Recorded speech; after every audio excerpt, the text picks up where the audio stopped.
ಮುಳಬಾಗಿಲಿನಲ್ಲಿ Shriram ಕಟೌಟ್ಗೆ blade ಹಾಕಿದ ಪ್ರಕರಣ ಸಂಬಂಧ ಕಸಾಯಿ ಖಾನೆಗೆ ಬಿಜೆಪಿ ಕಾರ್ಯಕರ್ತರು ಮುತ್ತಿಗೆ ಹಾಕಿದ್ದಾರೆ.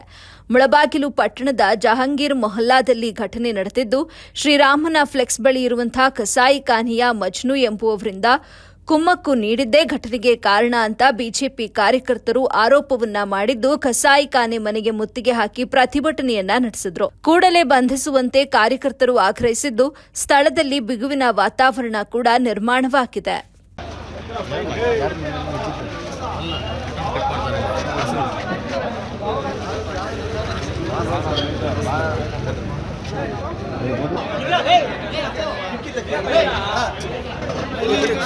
Hey,